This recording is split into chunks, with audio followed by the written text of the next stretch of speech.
নমস্কাৰ বন্ধু বান্ধৱীসকল, পুনৰ এবাৰ আপোনালোক সকলোকে স্বাগতম জনাইছোঁ আমাৰ এই সৰু জিকে চেনেলটিলৈ। আজি আমাৰ প্ৰথম প্ৰশ্নটো হৈছে, the Kamakhya temple was rebuilt during the reign of which king? Kamakhya মন্দিৰ কোনজন ৰজাৰ ৰাজত্বকালত পুনৰ নিৰ্মাণ কৰা হৈছিল? চুকাফা, গদাধৰ সিংহ, নৰনাৰায়ণ, ৰঘুদেৱ? এই প্ৰশ্নটোৰ শুদ্ধ উত্তৰ হৈছে নৰনাৰায়ণ।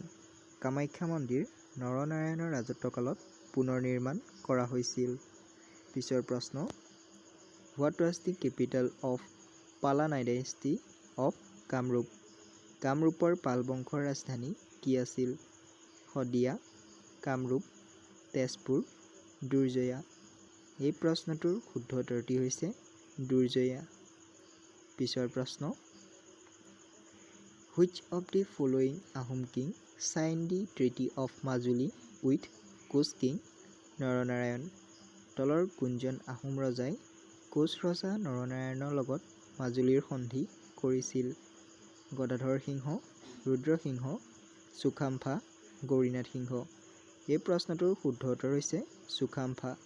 পিছৰ প্ৰশ্ন, Hem Saraswati was the member of which Kings court? Hem Saraswati কোন ৰজাৰ ৰাজসভাৰ সদস্য আছিল? গদাধৰ সিংহ, ৰুদ্ৰসিংহ, চুকাম্ফা, দুৰ্লভ নাৰায়ণ? এই প্ৰশ্নটোৰ শুদ্ধ উত্তৰ হৈছে দুৰ্লভ নাৰায়ণ। পিছৰ প্ৰশ্ন, হু was the president of Swaraj party in Assam during freedom movement? স্বাধীনতা আন্দোলনৰ সময়ত অসমৰ স্বৰাজ দলৰ সভাপতি কোন আছিল? মণিৰাম দেৱান, তৰুণৰাম ফুকন, চন্দ্ৰশেখৰ, চন্দ্ৰধৰ বৰুৱা? এই প্ৰশ্নটোৰ শুদ্ধ উত্তৰ হৈছে তৰুণৰাম ফুকন। পিছৰ প্ৰশ্ন, Dimapur was the capital of which dynasty? Dimapur কোন বংশৰ ৰাজধানী আছিল? চুতীয়া, আহোম, খাচী, কছাৰী? এই প্ৰশ্নটোৰ শুদ্ধ উত্তৰটি হৈছে কছাৰী। পিছৰ প্ৰশ্ন, in which year treaty of Ghiladhari ঘাট ৱাজ চাইন?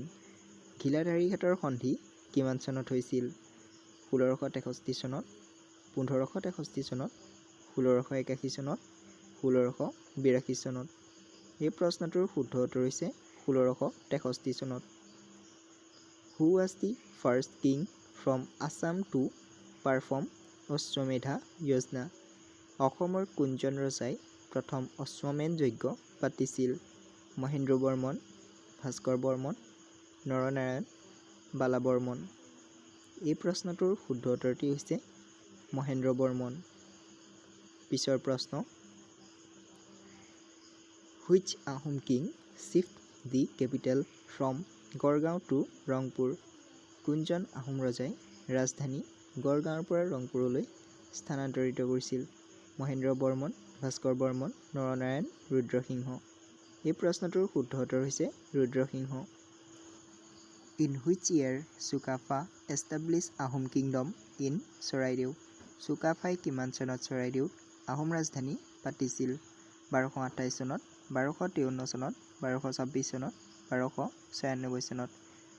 এই প্ৰশ্নটোৰ শুদ্ধ উত্তৰ হৈছে 1253 চনত চুকাফাই চৰাইদেউত আহোম ৰাজধানী পাতিছিল।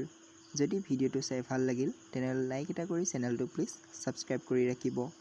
ধন্যবাদ।